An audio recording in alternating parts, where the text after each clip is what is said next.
Dear friends and dear students, welcome to our YouTube channel E-Shiksha Rajasthan. Let's start the class. Good morning student, कैसे हो आप?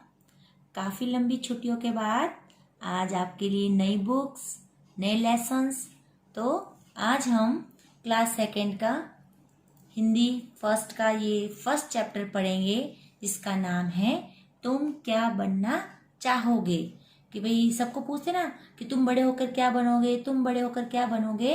तो इसमें कवि हैं जो ये फर्स्ट चैप्टर लेकर आया है, उसका हेडिंग है तुम क्या बनना चाहोगे, कि आप क्या बनना चाहोगे बड़े होकर। तो इसमें बताया गया है। तो ये लेसन की जो है फर्स्ट है, ये कविता है आपकी। तो अपन कविता पढ़ेंगे। नन्हे मुन्ने भोले बच्चों, तुम क्या बनना चाहोगे। कवि कह रहा है कि ये छोटे छोटे बच्चों, नन्हे मुन्ने, तुम नन्हे हो, मुन्ने हो, भोले भाले हो बच्चों, तुम बड़े होकर क्या बनना चाहोगे। फिर ये देखो छोटा सा सिपाही बन के खड़ा है, छोटा बच्चा। तो ये बोल रहा है, जो छोटे बच्चे हैं वो अपनी भावनाएं व्यक्त कर रहे हैं। वो कह रहे हैं कि हम क्या बनेंगे, वीर बनेंगे, धीर बनेंगे, सागर से गंभीर बनेंगे, भारत माँ की रक्षा के हित तन मन से बलि जाएंगे। तो कह रहे हैं कि हम जो है वो वीर बनेंगे, वीर सिपाही बनेंगे, कभी नहीं घबराने वाले, वीरता से साहस से मुकाबला करने वाले बनेंगे, और धीर बनेंगे। धीर का मतलब होता है धैर्य धारण करने वाला, हर बात को धीरे से अच्छे से समझने वाला हम बनेंगे। सागर से गंभीर बनेंगे। सागर पता है ना, सागर क्या होता है, बहुत बड़े बड़े होते हैं पानी वाले, जो बड़े तालाब बोल सकते हो, पानी के जो बहुत सारी नदियां जब उनमें जाकर मिलती हैं तो बड़े बड़े पानी के सागर बनते हैं। जो जिस तरह सागर इतनी गंभीरता लिए हुए, इतना बड़ा विशाल अपना रूप लिए हुए, ठीक प्रकार उसी प्रकार हम भी सागर के समान क्या बनेंगे, गंभीर बनेंगे, हर बात को धीरे से अच्छे से लेकर समझेंगे उसको।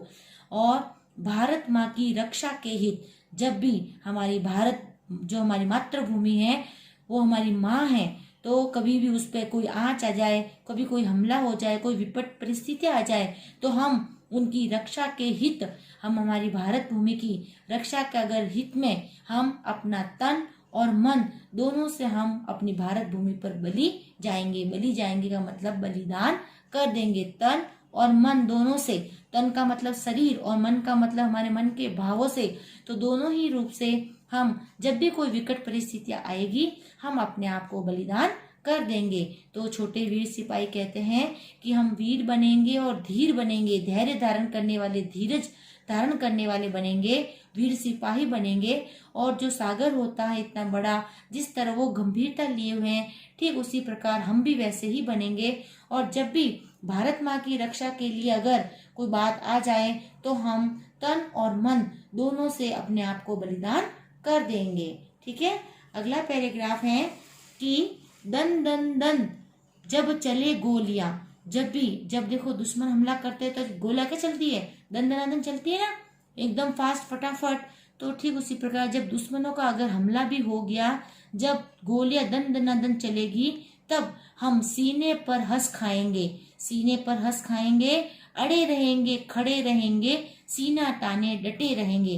तो कवि कह रहा है कि अगर कभी दुश्मनों की गोलियां हमारे देश पर चल जाए, उस भारत भूमि पर चल जाए, तो हम सीने पर उन गोलियों को हंसकर खाएंगे। हम डरेंगे नहीं और हम पीछे भी नहीं हटेंगे। हंसते हुए हम उस विकट परिस्थिति का सामना भी करेंगे, और अगर कोई गोली आ भी गई तो हम उसको सीने पर हंसते हुए खा जाएंगे।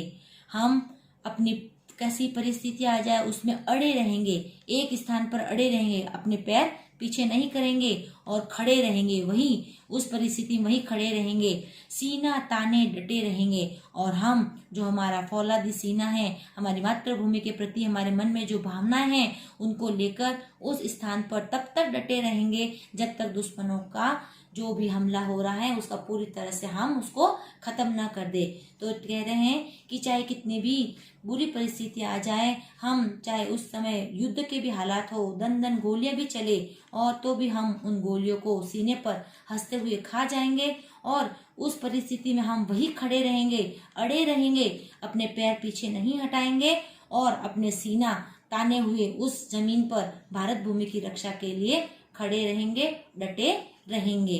तो ये कविता जो है हमें मातृभूमि के प्रति, भारत भूमि के प्रति देशभक्ति की भावना जगा रही है। आगे वाला पैराग्राफ है, पर्वत भी गर पड़े राह में।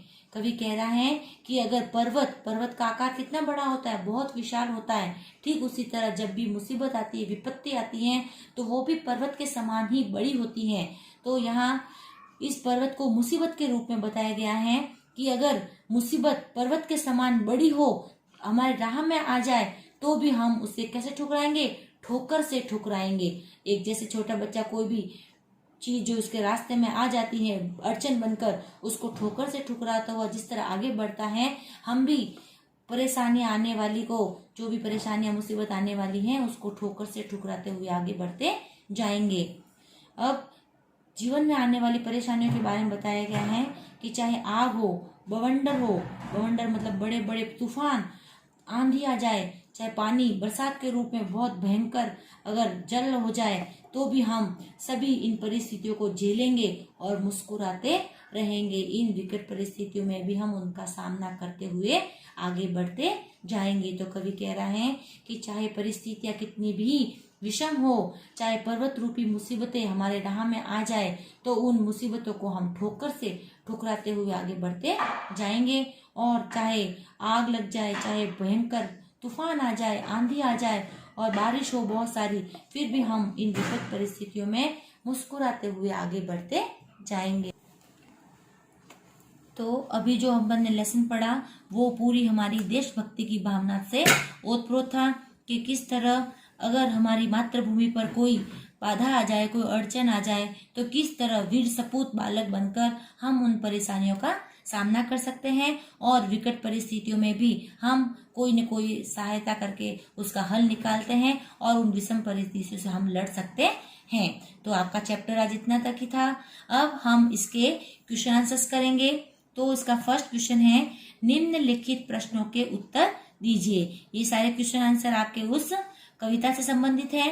तो पहला क्वेश्चन क्या है, नन्हे मुन्ने बच्चे क्या बनना चाहते हैं? तो उसमें बताया था ना, छोटे बच्चा बोल रहा था नन्हे मुन्ने बच्चे क्या बनना चाहते हैं।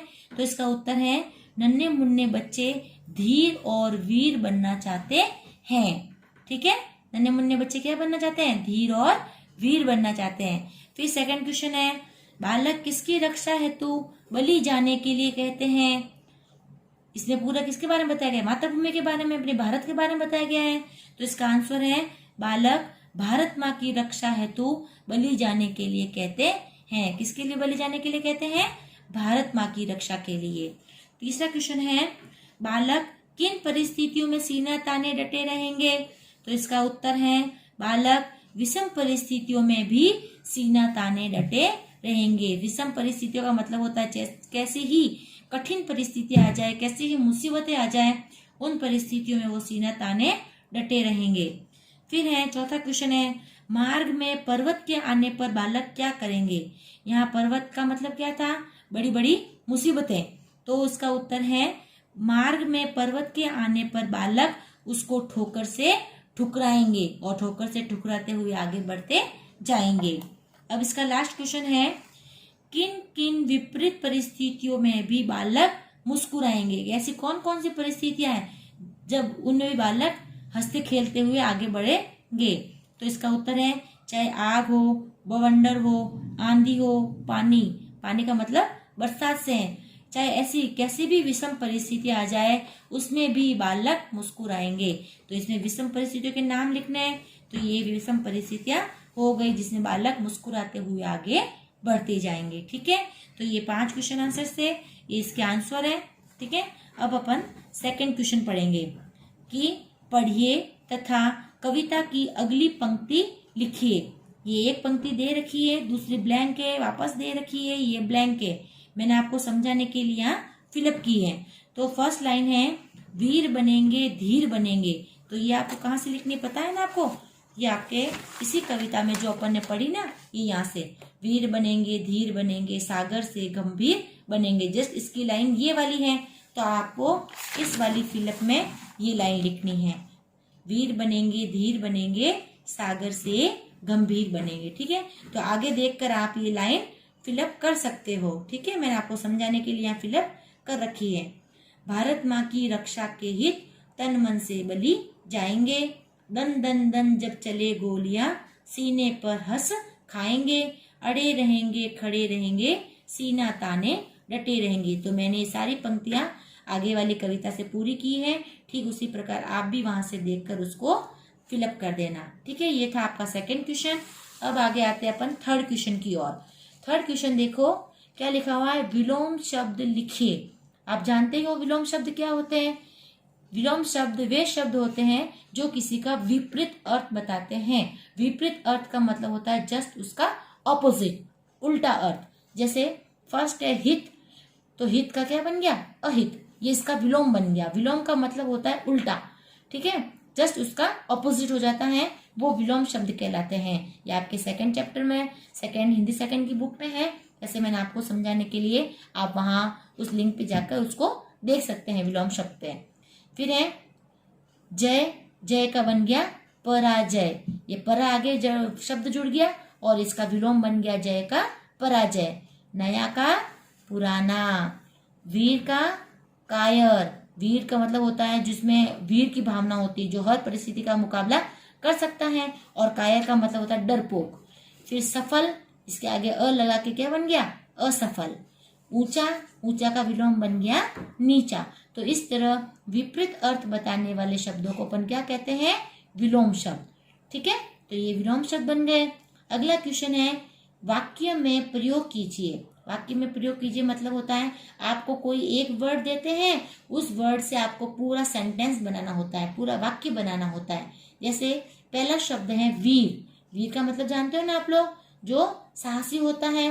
तो इसका मैंने बनाया है ये वाक्य, हम भारत माँ के वीर सपूत हैं। ठीक है, इस तरह ये वाक्य बन गया। सेकंड है पर्वत। पर्वत का मतलब वही ऊंचे ऊंचे पहाड़। तो पर्वत बहुत ऊंचे होते हैं। आप जो भी अपनी मर्जी से कुछ भी बना सकते हो वाक्य। मैंने बनाया है पर्वत बहुत ऊंचे होते हैं, बहुत ऊंचे होते हैं पर्वत। फिर थर्ड है सागर। सागर का मतलब बहुत बड़ी, जहां पर सारा पानी इकट्ठा होता है, सारी नदियों का। तो मैंने इसका वाक्य बनाया है सारी नदियों का पानी सागर में जाता है। तो आप इसका और भी कोई भी वाक्य बना सकते हैं। तो इस प्रकार वाक्य प्रयोग का मतलब होता है एक शब्द होता है, उस शब्द को अपने उस लाइन में लेकर पूरा वाक्य बनाना होता है। फिर ये था भाषा बोध जो अपन ने कंप्लीट किया। अब आता है भाव बोध। भाव बोध का मतलब होता है कि हमने इस कविता में कौन से भाव आए।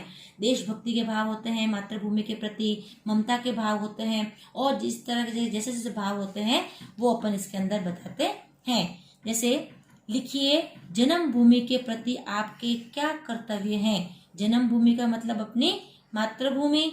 मातृभूमि जहाँ हम रहते हैं, जहाँ हमारा जन्म हुआ है, उसे अपन क्या कहते हैं? जन्म भूमि। तो उसके प्रति आपके क्या कर्तव्य होने चाहिए वो इसमें बताया गया है। तो मैंने क्या लिखा देखो, हमें अपनी जन्म भूमि का सम्मान करना चाहिए। हमने अपने जहाँ जन्म लिया ना, उस धरती का, उस मिट्टी का हमें हमेशा सम्मान करना चाहिए। हमारे मन में उसके प्रति आदर की भावना होनी चाहिए। सेकंड पॉइंट है जन्म भूमि की रक्षा के हित मर मिटना चाहिए। अगर हमारी जन्म भूमि पर कोई परिस्थितियां ऐसी आ गई हैं कि हमें रक्षा के लिए एकजुट होकर लड़ना पड़ेगा, तो भी हमें पीछे नहीं रहना चाहिए। हमें चाहे मर मिटने की अगर नौबत आ जाए तो उससे भी हमें पीछे नहीं हटना चाहिए। थर्ड क्वेश्चन है विषम परिस्थितियों में भी हमें जन्म भूमि का त्याग नहीं करना चाहिए। ऐसी परिस्थितियां हो गई है कि बहुत हमला हो गया है और हमें अगर वो जगह खाली करनी है या फिर हमें उसका छोड़ना है, तो भी नहीं, हम जब तक जिंदा है, हमारे सांस है, तब तक हमें उसकी रक्षा करनी चाहिए और हमें अपनी जन्म भूमि का त्याग नहीं करना चाहिए।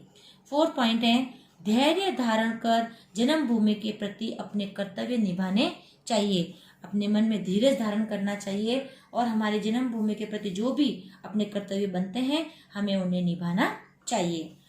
लास्ट क्वेश्चन है कि भारतवर्ष के विषय में 5 वाक्य लिखिए कि हमारे भारतवर्ष, हमारा भारत भूमि, हमारा देश जो हैं उसके विषय में आप क्या जानते हैं, उसके बारे में 5 वाक्य लिखने हैं।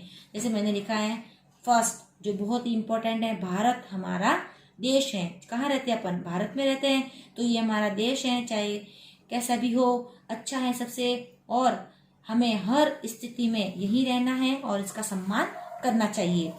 फिर है सेकंड है, भारतवर्ष में कई भांति के लोग रहते हैं। पता ही आपको कि यहाँ बहुत सारे धर्म हैं, बहुत जातियां हैं, कई तरह के लोग रहते हैं और सबका कल्चर भी अलग अलग होता है।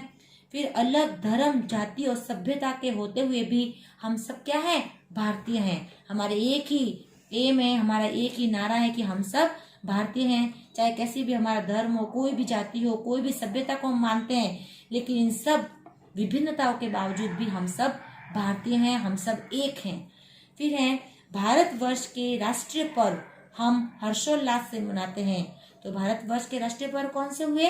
वही 26 जनवरी और 15 अगस्त। इसको हम हमेशा हर्ष और उल्लास से मनाते हैं। हर बार हर साल आते हैं और हम हर साल इसको अच्छे से, अच्छी भावना के साथ और दुगुने हर्षोल्लास से हमेशा मनाते हैं। और इसका लास्ट पॉइंट है कि भारतवर्ष धन, धान्य, सुख, संपदा से भरपूर है। हमारे भारतवर्ष में कई तरह के किसान हैं, कई तरह के लोग हैं जो हमारे भारतवर्ष को हमेशा धन, धान्य से और सुख संपदा से भरपूर मानते हैं। हमारी मिट्टी इतनी, क्या बोलते हैं उसको, इतनी अच्छी है, इतनी गुण वाली है, इतनी उपजाऊ है कि यहाँ पर कई तरह के धन धान्य से ही पैदा होती हैं और सुख और संपदा लेकर आती है। तो इस तरह हमारा चैप्टर आज कंप्लीट हुआ। तो आपको अच्छे से समझना है, इस कविता को 2-3 बार पढ़ना है ताकि आपको ये अच्छे से याद भी हो जाए। और इन क्वेश्चन आंसर को अपनी नोटबुक में अच्छी हैंडराइटिंग के साथ करना है। नेक्स्ट चैप्टर के लिए अगले वीडियो में देखेंगे, ठीक है। Thank you.